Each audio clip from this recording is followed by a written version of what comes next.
Elias Thorne was no romanticizer of destruction. He was a practical physicist who viewed matter and energy as absolute constants. But the night destruction came. It took the shape not of fire or pressure, but a perfect void, a supercooled electric shock at the core of consciousness. Deep beneath the Sierra Nevada mountains, within the steel and concrete labyrinth of the Nexus Project, a facility designed to control microscale nuclear reactions and test non-Euclidean physics models, Elias monitored a localized temporal shift simulation.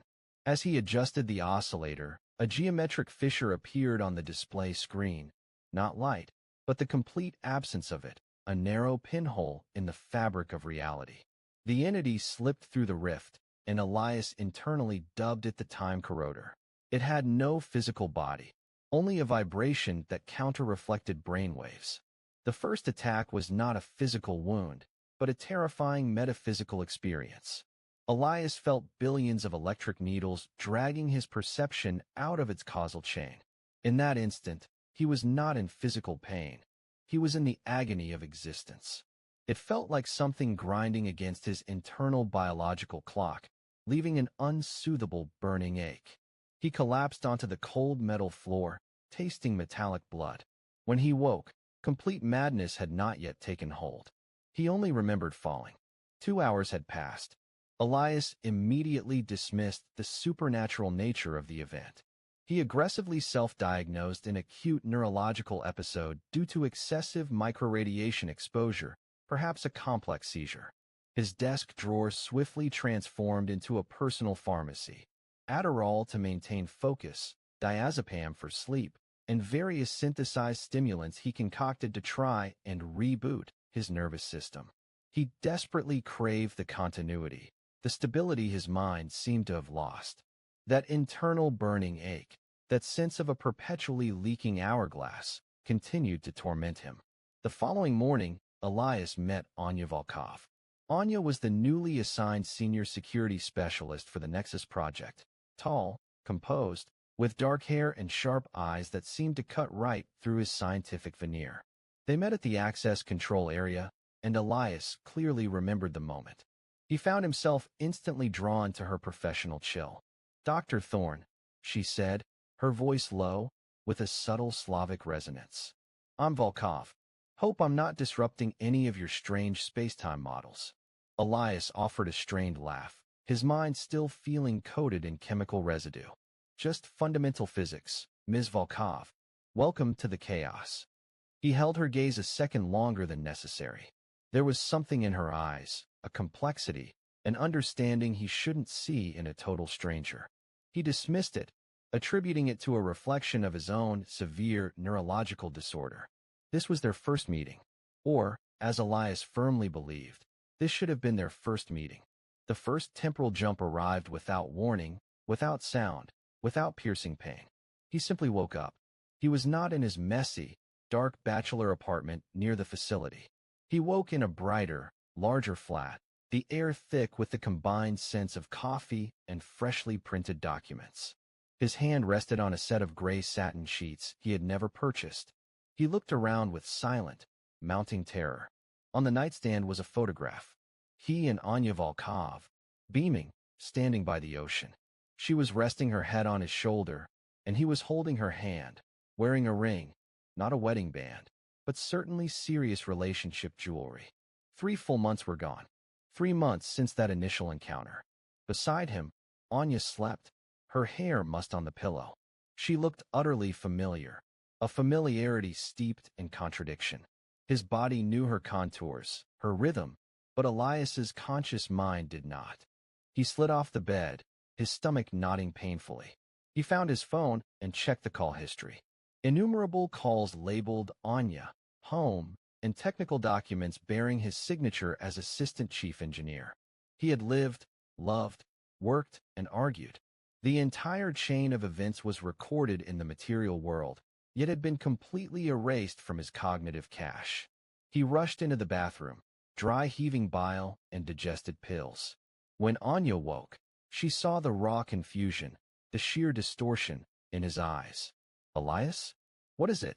Her voice was drowsy, yet laced with the practical concern forged over 3 months together. He turned back, trying desperately to maintain composure. You know me. We.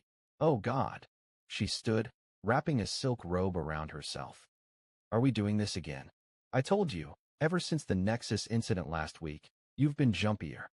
The Nexus incident? Last week. Elias remembered nothing of any Nexus incident. Anya, please. He moved closer, his voice cracked and hoarse. I need you to be truthful with me. When did we first meet? She frowned, an expression of weary impatience he had never seen before. Elias, stop the theatrics. 3 months ago, I was assigned, and you frantically tried to convince me your quantum physics mattered more than my security protocols. We had a huge fight about the microwave 3 days after that. Remember?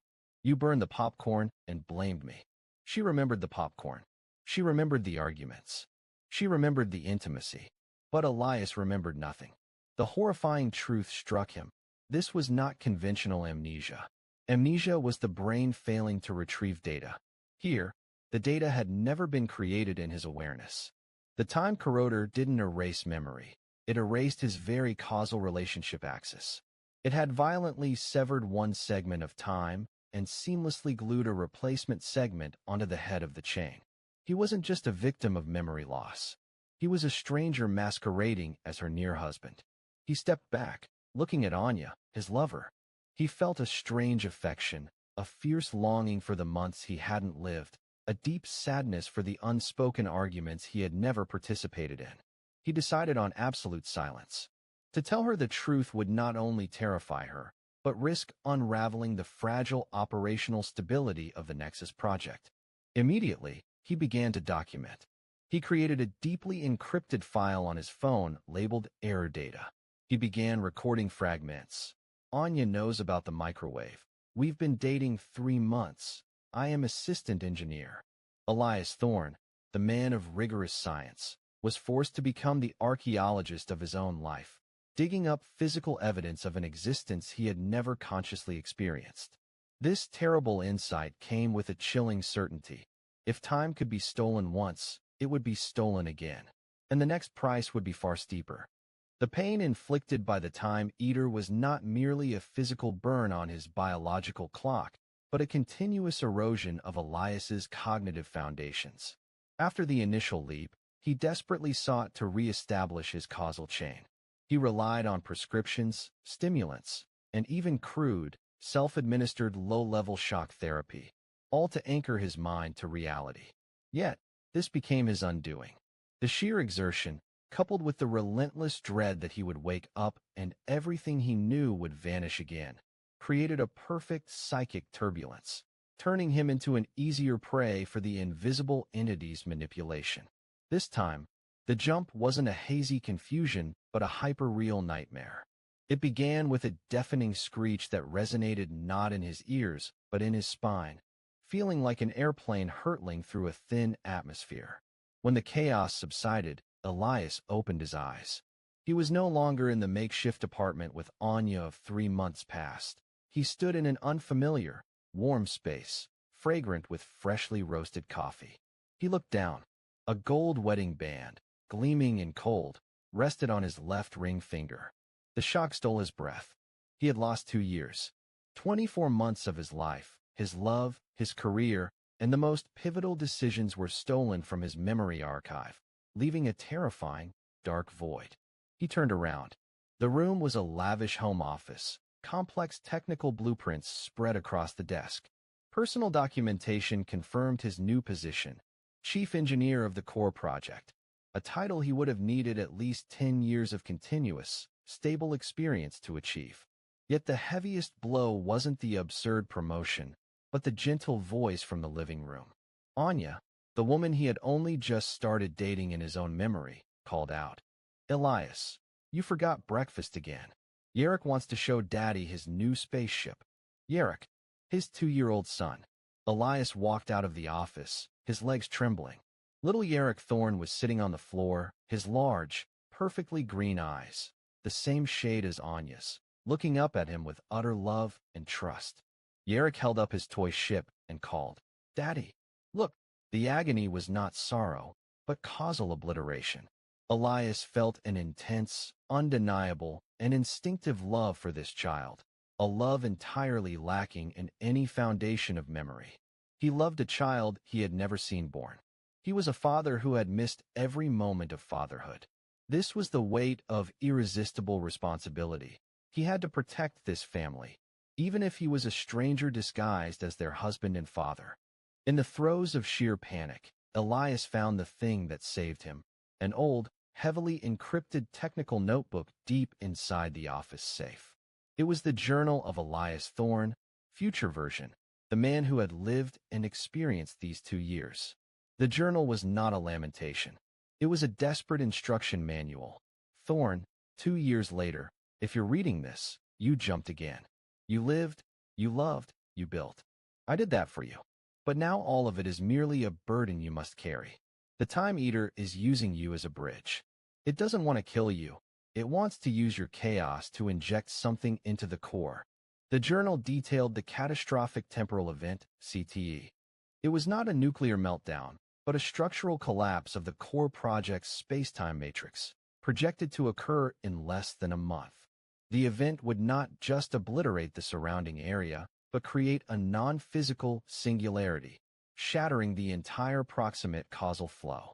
The future version of Elias realized he could not maintain continuous lucidity long enough to prevent the CTE. So, he had turned himself into a sequence of shard missions. Thorne, 2 years later, I programmed these leaps. Every time you jump, I inject the exact technical knowledge you need for that moment straight into your head. You must complete key technical missions without continuous memory. Control the decaying core, calibrate the dispersion axis, prepare the quantum protocols. You only have a few weeks. You are no longer the victim. You are your own ultimate tool. Elias's first assignment, clearly annotated in the journal, was the approval of a quantum physics protocol regarding phase zero stability. He looked at the formula, the variables, and the correction coefficients, and found them sickeningly familiar, exactly as if he had spent 2 solid years studying them. Yet he could not recall the process of learning or proving them at all. He was forced to play the chief engineer, commanding a team of physicists and engineers whose names or working history he could not recall. He had to issue orders, approve multi-million-dollar budgets, and make life-and-death decisions, all while his core consciousness remained stuck 3 months in the past. The pressure was unbearable. He spent his days at the core project, operating like an instantly enlightened genius, processing the most complicated metaphysical physics protocols. When he returned home, he had to face Anya and Yarek. Anya, sensing her husband's distance, his erratic behavior, and the strange holes in his memory regarding recent family events, began to show the cracks Elias had glimpsed in the first leap. "Are you all right, Elias?" she asked one night, her eyes heavy with worry. "You told me about the meeting today, but you can't remember we went out to dinner with the Roberts last night?" Elias looked at his wife, who had married a complete version of him, and felt a crushing pain. His shredded causal chain was turning her into the primary victim of this madness. He realized the horrible truth. Not only was time being stolen, but the stability of those around him was being torn apart as well. Elias could not confess. If he did, he would be deemed insane and isolated from the core project, which would guarantee the CTE. The chief engineer's responsibility was not merely technical. It was maintaining operational stability and the scientific community's trust. He chose to keep the secret. He constructed a thick wall between the father and husband he had to perform and the chaotic, time-jumping scientist dancing on temporal axis. He began documenting everything meticulously. Every technical decision he made, every reaction from Anya, every word Yarek spoke. He knew this information, to anyone else, was irrelevant and illogical data. But to him, this was non-causal data, fragments of information shoved into his awareness through the leaps. He hoped that by systematizing them during brief moments of clarity, he could forge a map of the chaos. A map not only to save the core project, but so that one day, a lucid version of himself, or perhaps a successor, could comprehend the sheer cost of fighting the Time Eater. He was a ghost inhabiting his own life, a broken timepiece counting down to the apocalypse. And he had to keep that clock running at all costs, even if every passing moment felt like a profound betrayal of the wife and son he desperately loved. The air in the subterranean research vault of the Zero Project tasted metallic and sterile. Dr. Elias Thorne was adjusting the geometry of a non-Euclidean field generator when the attack struck. It wasn't a physical blow. The entity they would later call the Time Corroder inflicted an agony that bypassed flesh and bone, a searing neurological violation. It felt as though something cold and immense was attempting to peel his consciousness directly from the flow of cause and effect. Elias woke up seconds later, collapsing onto the concrete floor.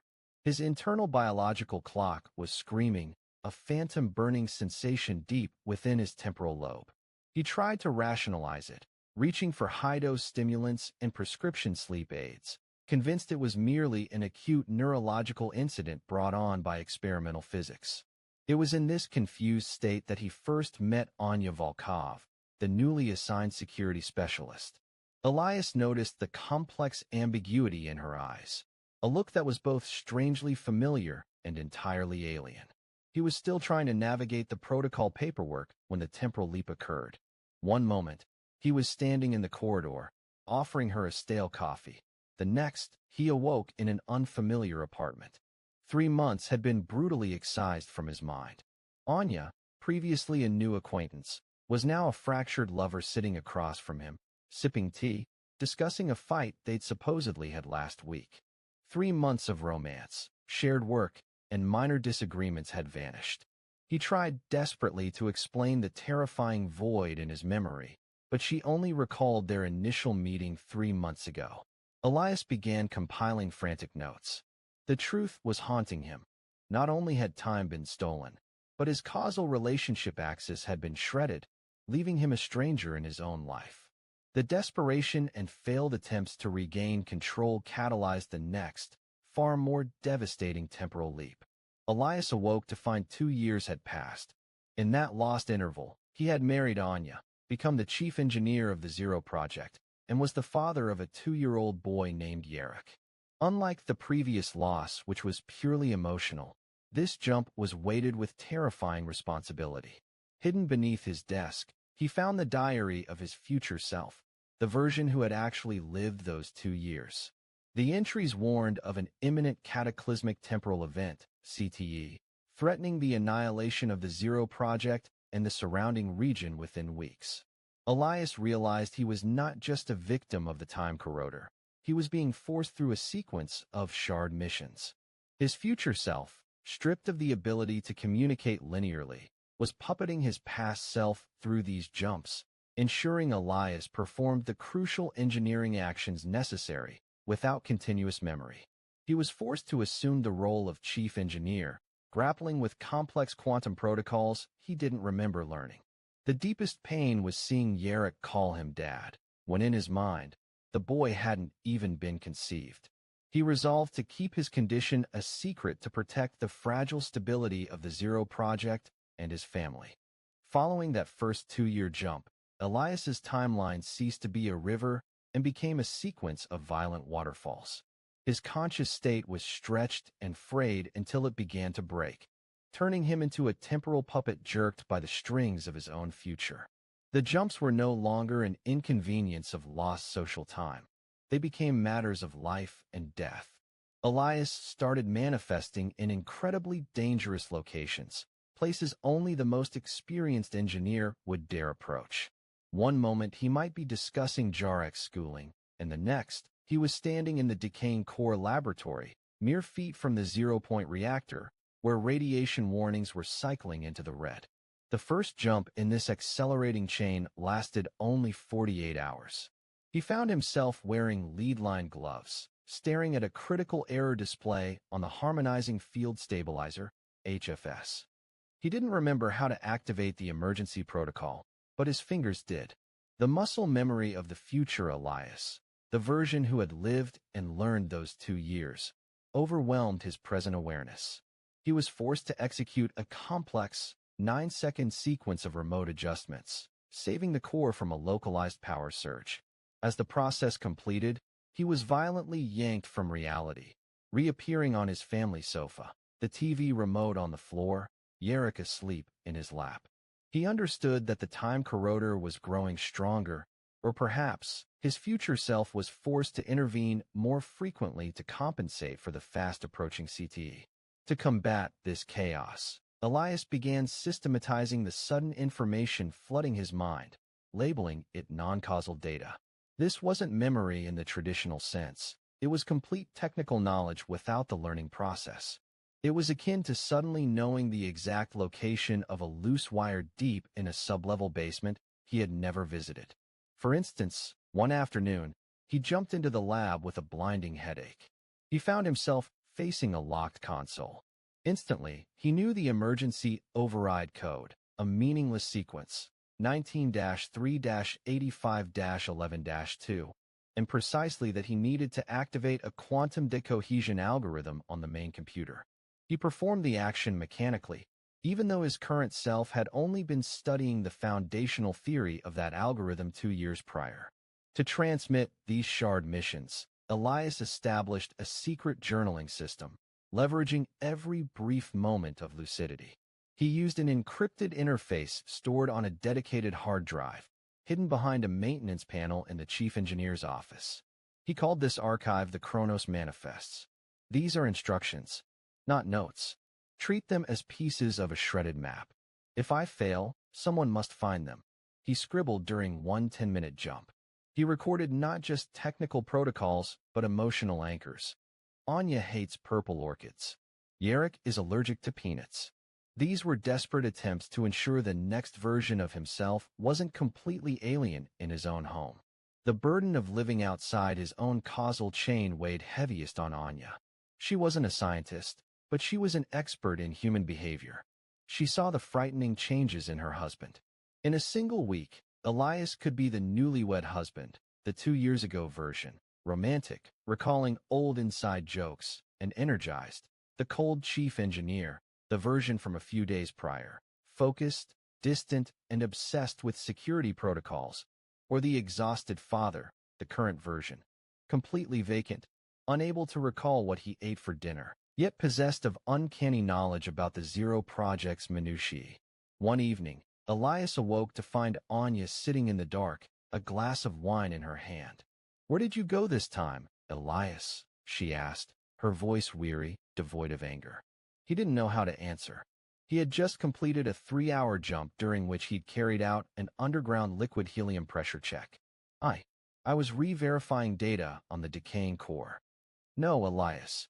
You checked out.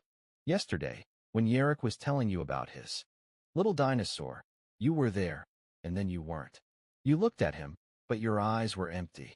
You asked him if he wanted to go to the park, but we went to the park 3 times this week already." This profound disconnection was his greatest agony. He had inadvertently created a ghost husband, a man who loved her fiercely, but never loved her the same way twice. He realized his fragmented causal chain was tearing her world apart.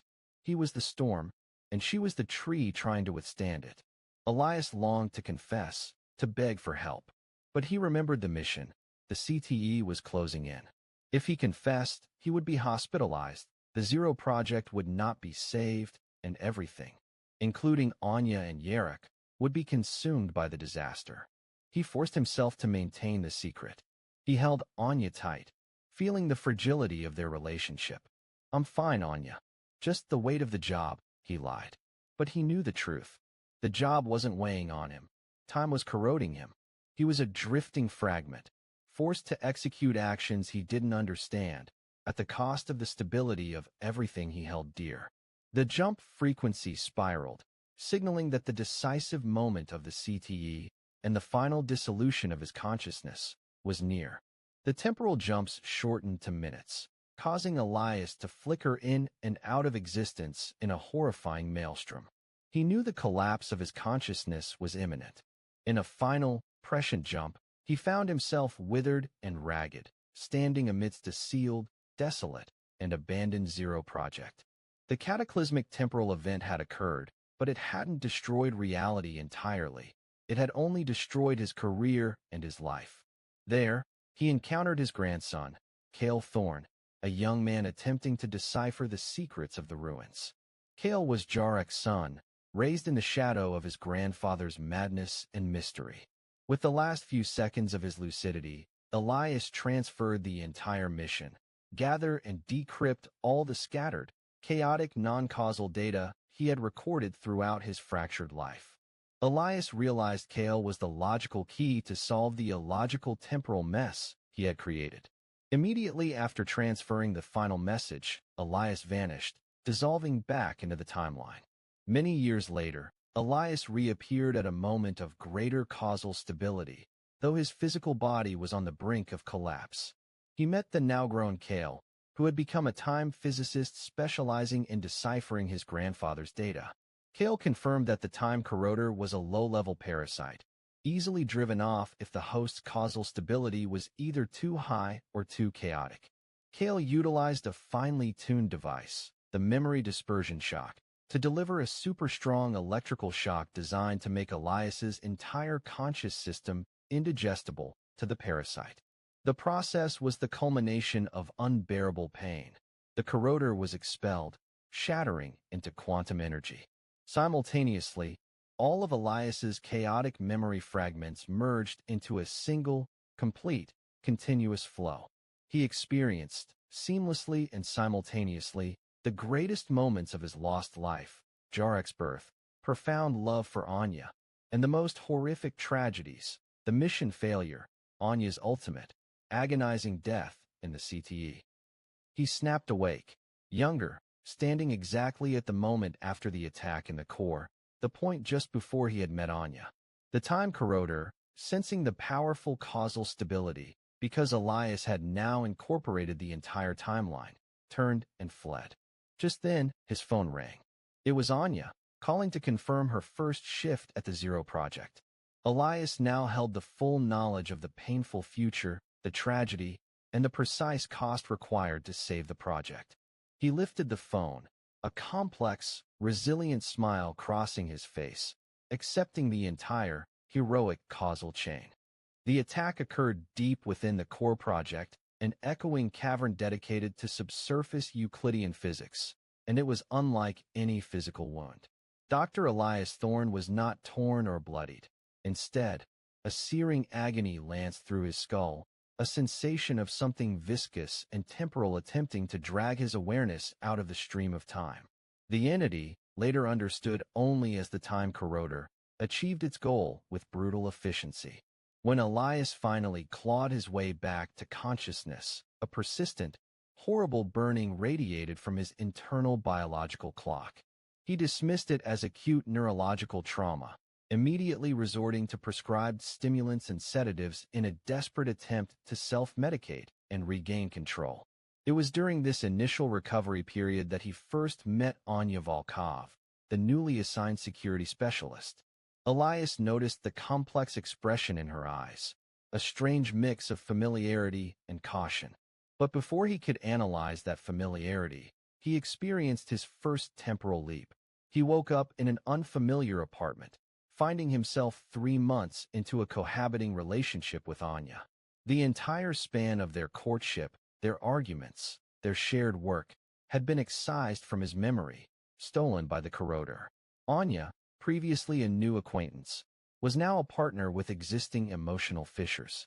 He tried to articulate his overwhelming confusion, but she could only recall their first meeting 3 months prior, the moment that was now, for her, continuous history.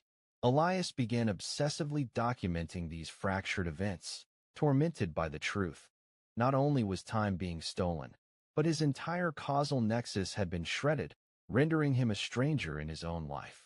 The desperation fueled by Elias's failure to control the erosion led to the next jump, far larger and more devastating. He awoke to find that 2 years had vanished. In this stolen time, he had married Anya, ascended to chief engineer of the core project, and fathered a 2-year-old son named Yarek. This loss was not merely emotional. It came burdened with crushing, immediate responsibility. He found his own future self's cryptic journals, warning him about an imminent catastrophic temporal event, CTE, scheduled to strike the project and surrounding area within weeks. Elias realized he was not just a victim. He was being forced to execute a sequence of high-stakes, necessary actions, shard missions, by a future self attempting to manipulate the timeline through these traumatic jumps. He had to immediately assume the role of chief engineer, handling complex quantum physics protocols that he had no memory of ever learning.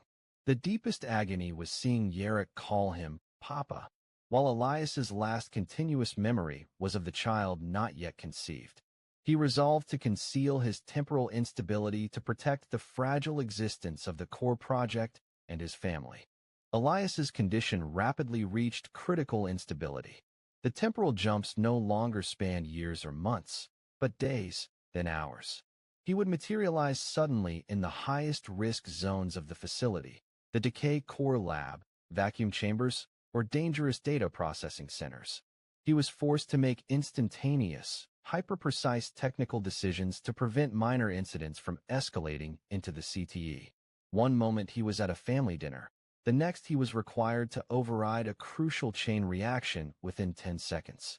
He began treating the sudden flashes of scientific information as non-causal data, information transmitted through the warped flow of time itself.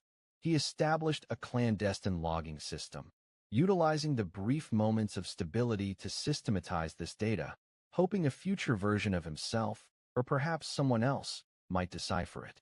In his fleeting moments with Anya, he saw her exhaustion and confusion as she tried to connect with a husband whose personality and memories constantly shifted.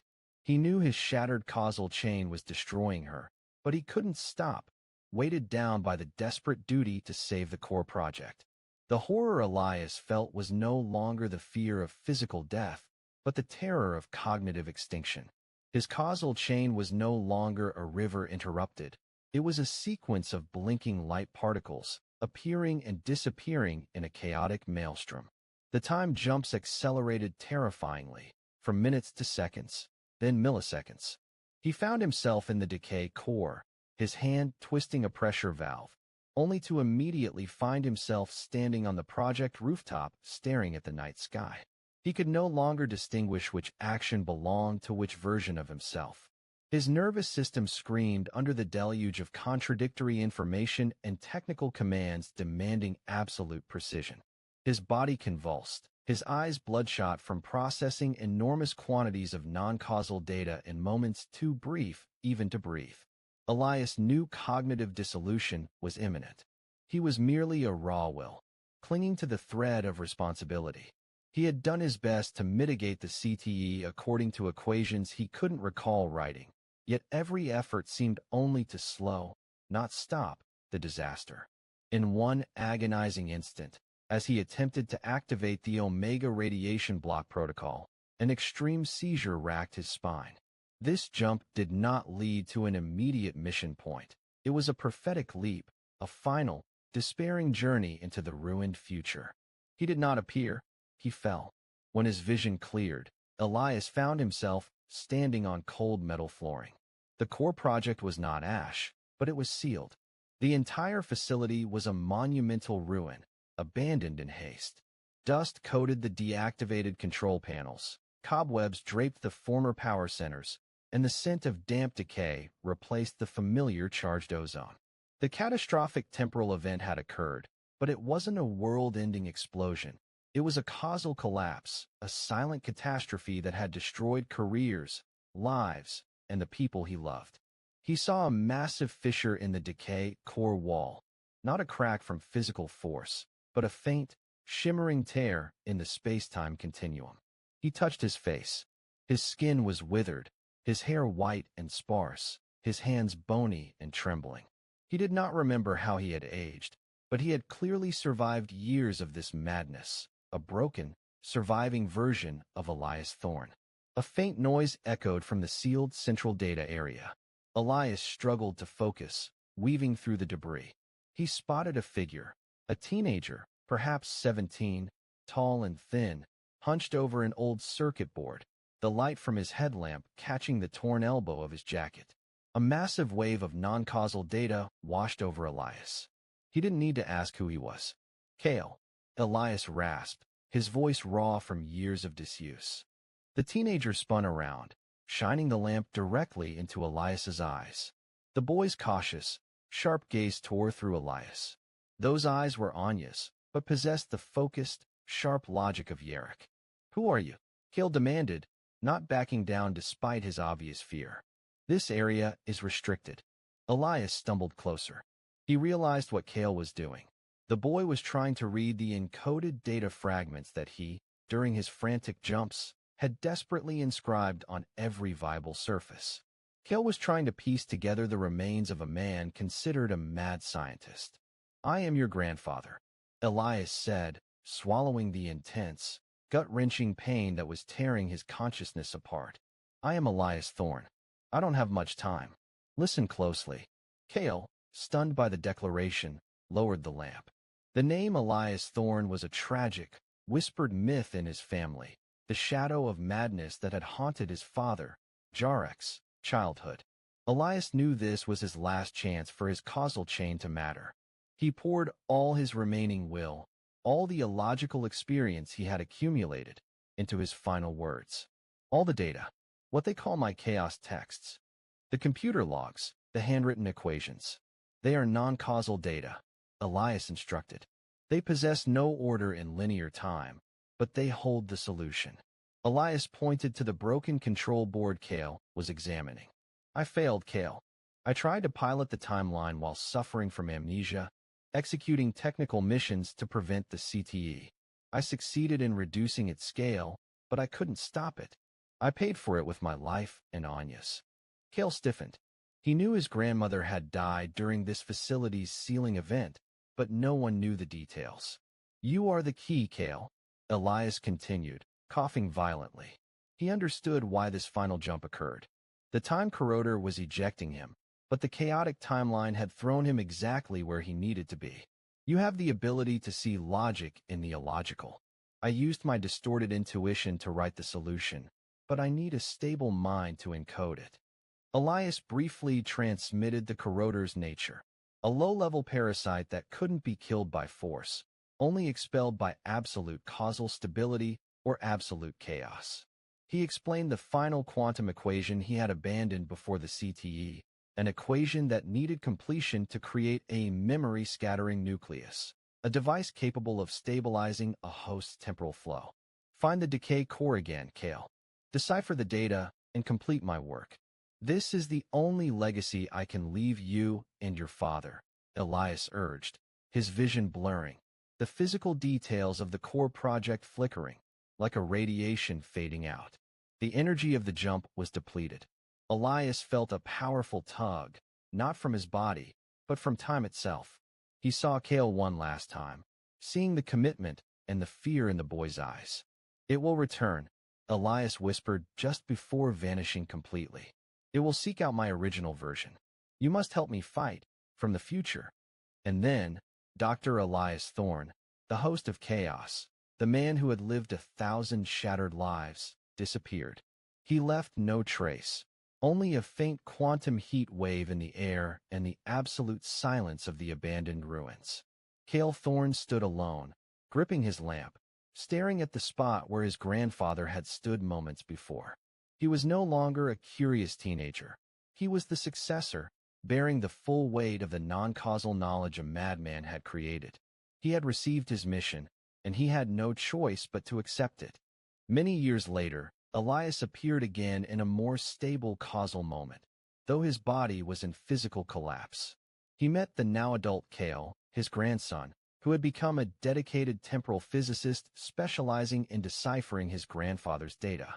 Cale confirmed that the time corroder was a low-level parasite, easily repelled if the host possessed either extremely high or extremely chaotic causal stability.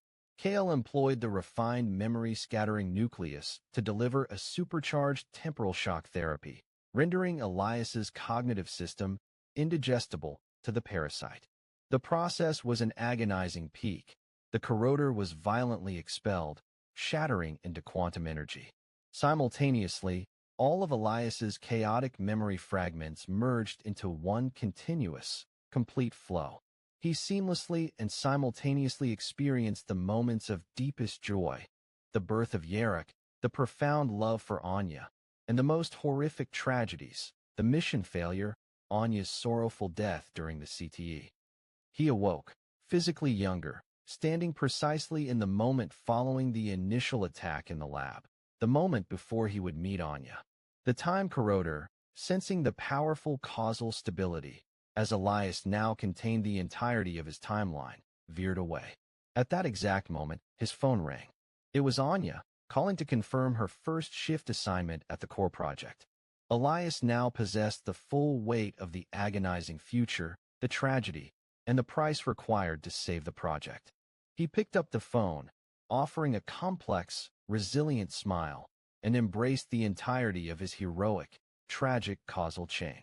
The crisis began deep within the subterranean physics laboratory known as the Core Project. Dr. Elias Thorne was testing the boundaries of non-Euclidean physics when the attack occurred. The entity, which he later dubbed the Time Scourge, inflicted no physical wound, yet the agony that tore through his mind felt like something dragging his consciousness backward against the inexorable flow of reality. When Elias finally awoke, he felt a horrific burning sensation deep within his internal biological clock. He dismissed it as acute neurological trauma, self-medicating with a cocktail of stimulants and prescription drugs, determined to regain control. It was then he met Anya Volkov, the newly assigned security specialist. Elias noticed a complex look in her eyes, simultaneously familiar and utterly foreign. His perception shattered with the first-time jump. He woke up in a strange apartment, realizing 3 months had vanished. He and Anya, whom he had just met, were now lovers living together, their shared history, the dates, the arguments, the shared work, wiped clean from his memory. Anya, remembering their initial meeting 3 months prior perfectly, saw only his baffling confusion. Elias tried to explain the impossible void, but she merely saw a man retreating. He was starting to realize the horrific truth. Not only was time being stolen, but his entire causal relationship axis had been torn apart, transforming him into a stranger in his own life. He began scribbling frantic notes, fragments of data he couldn't connect. Elias's mounting desperation and failed attempts at control precipitated the next jump, larger and far more devastating. He woke up to discover 2 years had evaporated. In the interim, he had married Anya, ascended to chief engineer of the core project, and fathered a 2-year-old son named Yarek.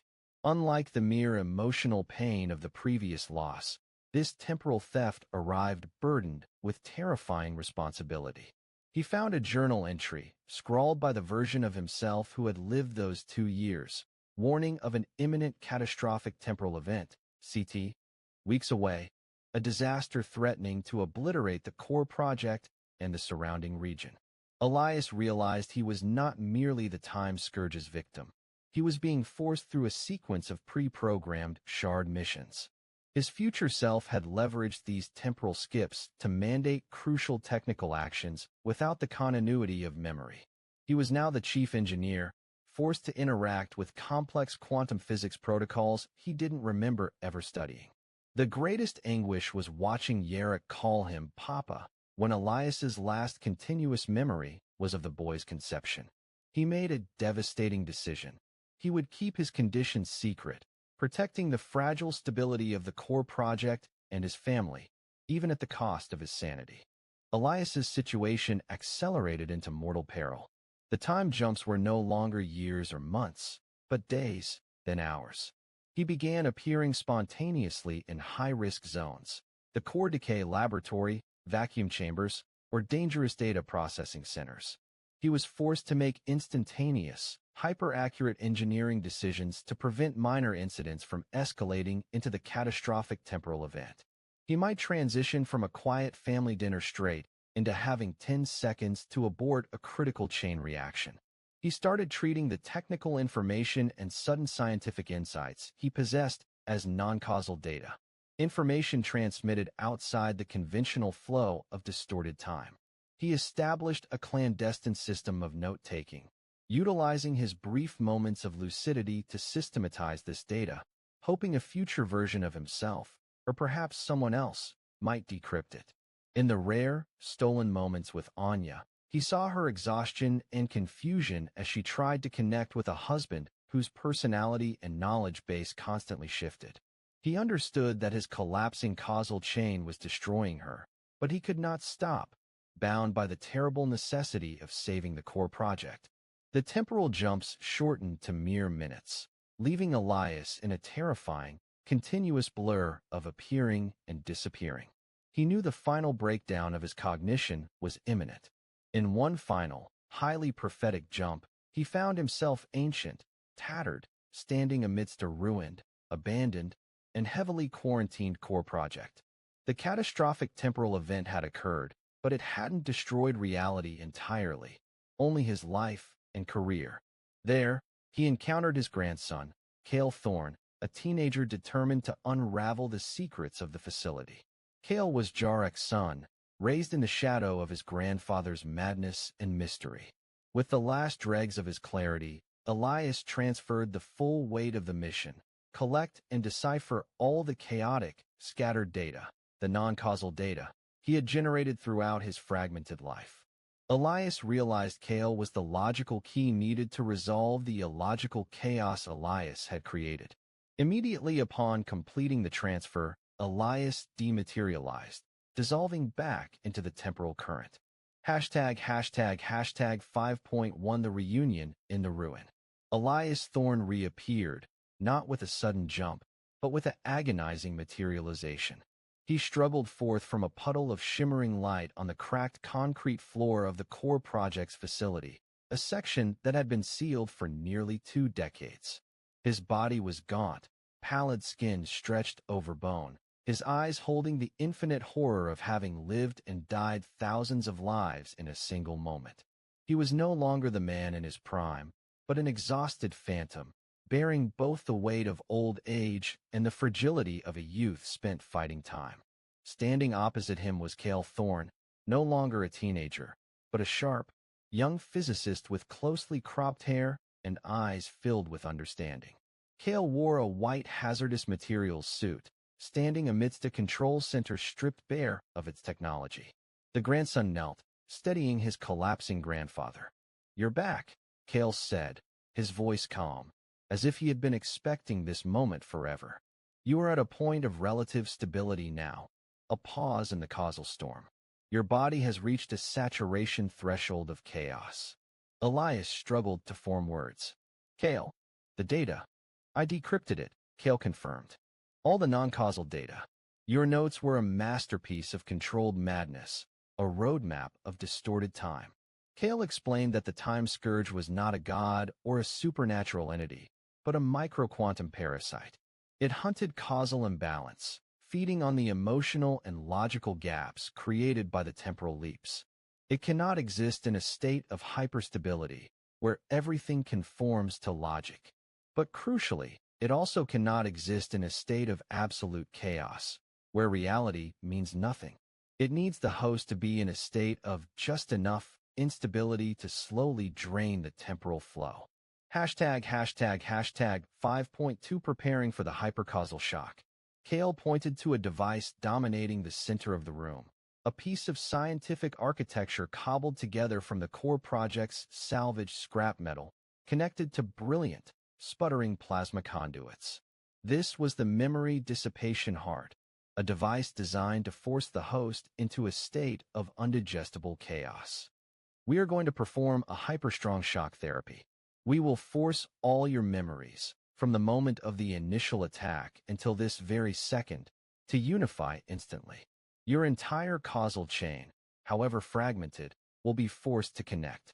When this temporal flow becomes entirely contiguous in your perception, it will achieve absolute causal stability." Kale explained, his eyes resolute. "That stability will be poisoned to the time scourge. It will be forced to retreat or shatter." Elias understood. He had lived a life cut into 1,000 shard missions, and now he had to put them all together at once. It was the price of regaining control over his timeline. He reached out a trembling hand and touched Kale. "You saved me, son of Jarek." Kale shook his head. "You saved me.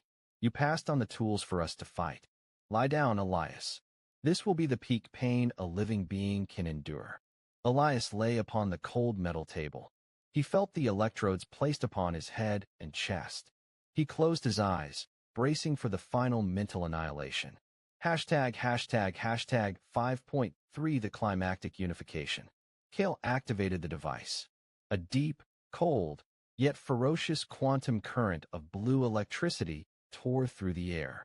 Elias felt his entire brain being sucked into a microscopic black hole. The pain was not physical, but causal, the sensation of his entire temporal axis whipping back into his consciousness. And then, the unification began. In a fraction of a second, Elias simultaneously lived through all his versions. He was the bewildered scientist first meeting Anya, sensing the inexplicable familiarity. He was the joyful husband watching Anya give birth to Yarek, hearing his son's first cry, feeling the perfect completeness of a family. Concurrently, he was the exhausted chief engineer wrestling with core decay parameters, feeling the pressure of the impending catastrophic temporal event. He experienced Anya's death, the horrifying moment the core went critical, her desperate dive to protect the control center, and the final cold light that claimed her life. A tragedy the current Elias had never remembered. This anguish of loss, combined with the boundless joy of Yarek first calling him Papa, created a surreal vortex of emotions, indistinguishable between past and future. He saw the time scourge.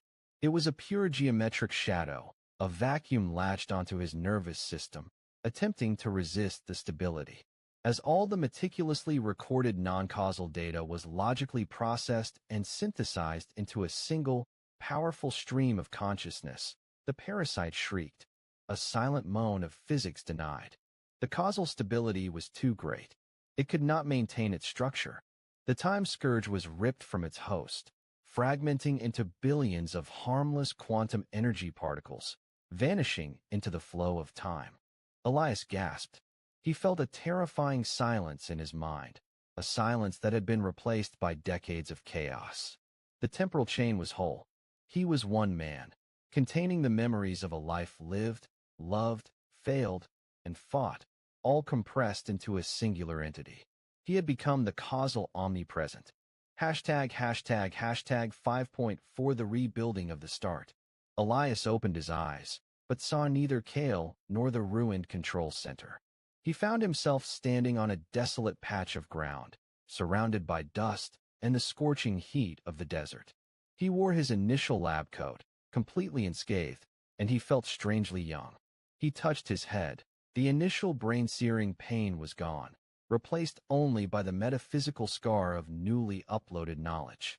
He realized he had been translated back, precisely to the moment after the time scourge's first attack, before he returned to the core project, before he met Anya Volkov. The timeline had repaired itself, resetting him to the point of origin, but he carried the full weight of the future. The time scourge, having been purged, still lingered in the surrounding quantum environment. It registered the change. The current Elias Thorne was no weak fragment it could exploit. He was a block of absolute stability, a causal fortress solidified by the knowledge of future failures. The parasitic entity trembled, then turned, fleeing from this new stability. Hashtag 5.5 The absolute burden. Elias stood alone in the desert wind. He picked up his backpack, inside which lay the satellite phone he used for project communications. The phone rang, cutting through the desert silence. Elias looked at the display. Unknown number. The voice on the other end would be Anya Volkov, the woman he had never met, yet had loved, married, and tragically witnessed die. He knew what the call was about, confirming her first security shift at the core project. This was the nexus of destiny, the exact moment his life began its chain of tragedy, love, and sacrifice. He had seen it all, the joyful birth of Yarek, Anya's breakdown over her strange husband, the CTE, her death, and his own eventual sacrifice to transfer the non-causal data to Kale. He raised the phone to his ear, feeling the cost of saving reality. He had to live it all again, but this time with his eyes wide open. He had to rebuild his relationship with Anya from scratch, knowing that their love was bound to end in tears and tragedy. He had to become the silent hero, living the predetermined sequence of events to ensure the core project was saved exactly according to the technical sequence he had gained from the future. "Hello," Elias said, his voice deep and resolute. Anya's voice came through, slightly nervous and professional, yet carrying the warmth Elias had mourned for centuries of emotional time. "Hello, Dr. Thorne. This is Anya Volkov, the new security specialist. I'm calling to confirm my schedule." Elias smiled, the most complex smile in causal history.